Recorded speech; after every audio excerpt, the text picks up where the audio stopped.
ان سب کے بیان ریکارڈ کیے گئے، جس پر پولیس سے جان خلاصی ہو جانے کے بعد وہ دونوں بینچ کی سائٹ پر آئے تھے جہاں پر انائزہ کا بیگ پڑا تھا۔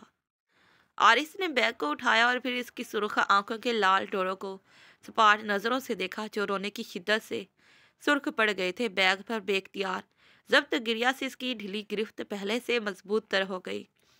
لبوں کو آپس میں سختی سے بھیجے وہ آگے بڑھا اور بے اختیار اس کے نرم و نازک وجود کو اپنے فولادی کشادہ سینے میں چھپا لیا۔ ڈونٹ کرائے انو، اسے یوں ہی سینے میں بھیجے، اس نے گویا اسے تسلی دی ہو کہ وہ یوں مت روئے، جیسے کہ وہ اس کے رونے سے خود کو دوہری تکلیف میں مبتلا محسوس کر رہا ہو۔ اس نے محسوس کیا کہ وہ اس واقعے کے زیر اثر ابھی بھی خوف میں مبتلا ہے اور اس کا جسم بری طرح کانپ رہا تھا۔ اس نے نرمی سے اس کی پیٹھ کو تھپ تھپایا اور پھر ایک چیدہ سی نظر اپنے گرد و نواح پر ڈالی جہاں پر اب اس بچی کے بے جان وجود کو اسٹریچر پر لٹائے ایمبولینس میں لے جایا جا رہا تھا، اور پھر اس نے دیکھا کہ اس بچی کا باپ بھی جائے واردات پر پہنچ چکا تھا۔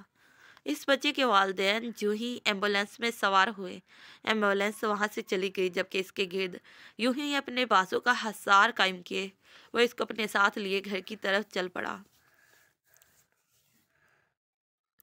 باجو، ان دونوں بہن بھائی نے جیسے ہی داخلی کمرے میں اپنا پہلا قدم رکھا، ان کی نظر سیدھے بیڈ پر نیم دراز لیٹی ہوئی اپنی باجو کے وجود پر پڑی، جس نے اپنے اوپر کندھوں تک بلینکٹ اوڑھ رکھا تھا کسی معجزے کی طرح۔ اپنی باجو کی یہاں موجودگی پر پہلے تو وہ دو نفوس حیران ہوئے، لیکن پھر بےتاب ہو کر آنکھوں میں خوشی کے آنسو لے بیڈ کی جانب اپنی بہن کی طرف بڑھے تھے۔ زنیشا نے ان کی آہٹ کو پا کر خوف سے اپنی بند آنکھوں کو کھولا۔ اس کے اندر یہ خوف فطری تھا، کیونکہ آنے والی ہر آہٹ اس کی سماعت کے لیے کسی عذاب سے کم نہیں ہوتی تھی، جس کے چلتے وہ اپنے اتنے محفوظ ٹھکانے پر پہنچ جانے کے باوجود ابھی بھی اسی خوف میں مبتلا تھی۔ جبکہ آنکھیں کھلنے پر اپنے بہن بھائی کو اپنے روبرو پا کر اس کی آنکھیں ایک بار پھر سے اپنے رب کے حضور اظہار تشکر سے بھر آئی تھی۔ اس نے باہیں پھیلا کر ان دونوں کے وجود کی خوشبو کو گہرا سانس لے کر محسوس کیا۔ باجو، مت روئے، خدا کا لاکھ لاکھ شکر ہے آپ اپنے اصل کی طرف واپس لوٹ آئی ہیں۔ روبی نے اس کی بہتی آنکھوں کو صاف کیا اور پھر اس کے ہاتھ کو اپنے ہاتھوں میں تھام کر نم آواز میں بولی۔ اس نے اپنی بہن سے یہ نہیں پوچھا کہ اس کی باجو کی واپسی کیسے ممکن ہوئی اور وہ کیسے اور کن حالات میں ان تک پہنچی۔ اس لیے نہیں پوچھا تھا کیونکہ وہ جانتی تھی ان کی باجو خود پر بہت کچھ سہنے کے بعد، کئی اذیتیں سہنے کے بعد ان تک پہنچی تھی۔ پھر وہ کیوں کر ان سے سوال کرتی، ایسا سوال کر کے وہ کیوں کر اپنی باجو کی دل آزاری کا باعث بنتی۔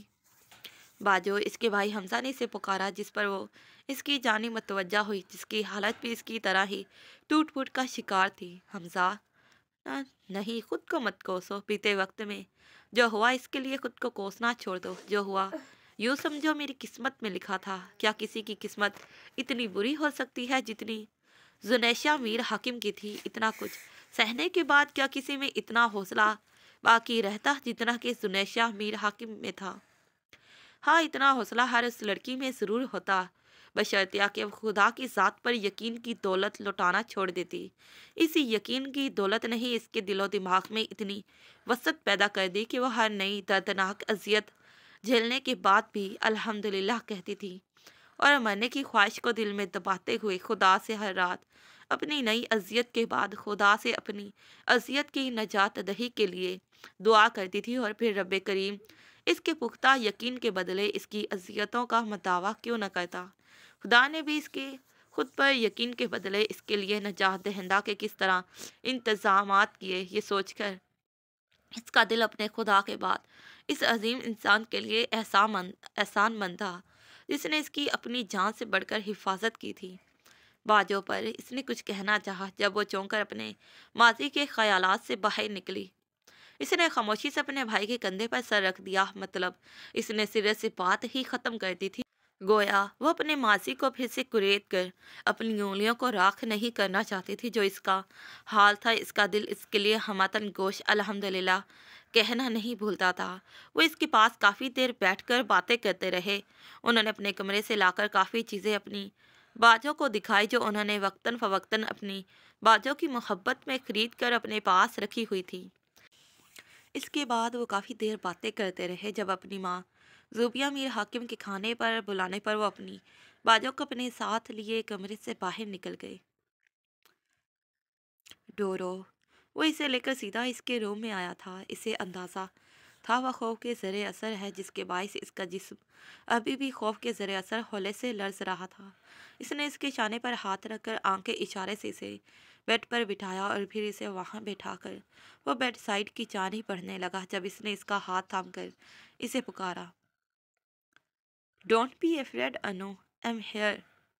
اس نے ایک نظر اپنے ہاتھ کو دیکھا، جہاں پر اس کے سرخ و سفید ہاتھوں کی نرم گرفت نے اس کے ہاتھ کو اپنی قید میں جکڑ رکھا تھا۔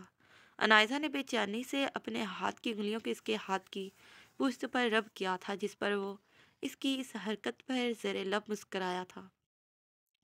اس نے یوں ہی بغیر ہاتھ اس کی گرفت سے چھڑوائے 2 قدم آگے کو بڑھ کر بیڈ سائڈ کی جانب بنے دراز پر اس نے اس کا اور اپنا بیگ اتار کر رکھ دیا اور پھر پلٹ کر اس کی جانب آیا۔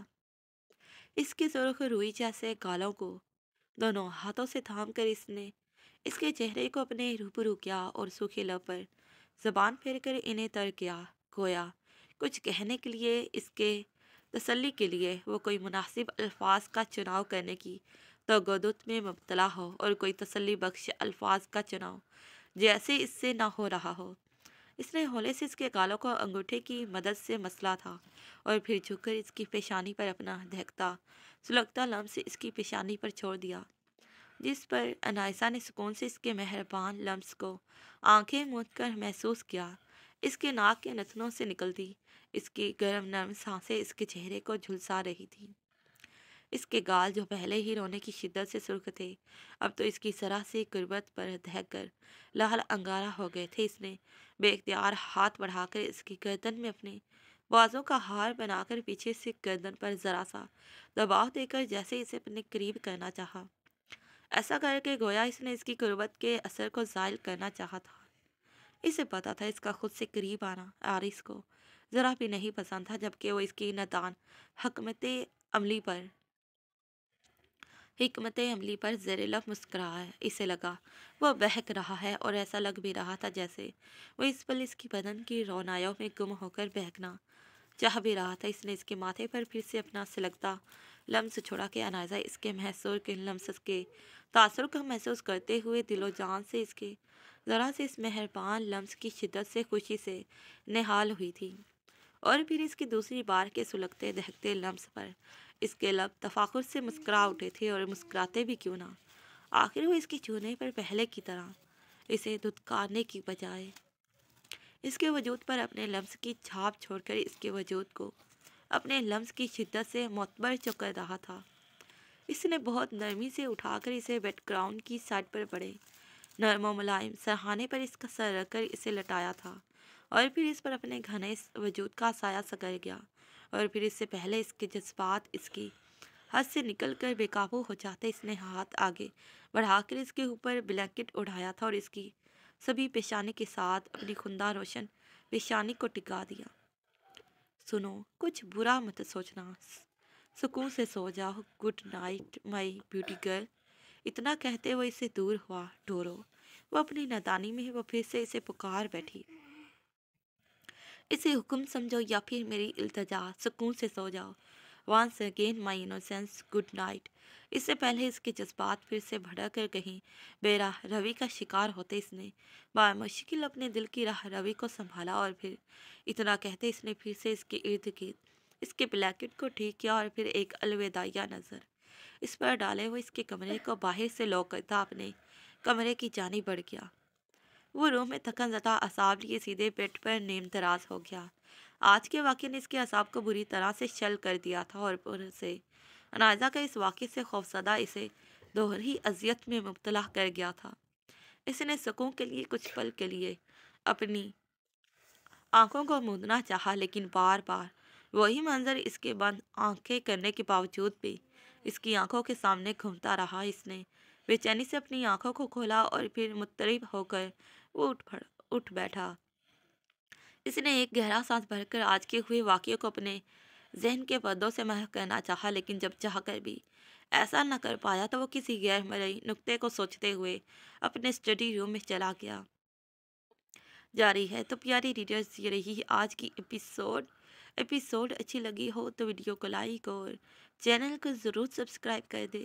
پھر ملتے ہیں اسی ناول کے نیکسٹ پارٹ پر، تب تک کے لیے پیارے ریڈرز اللہ حافظ، bye bye and take care. Thanks for watching this video.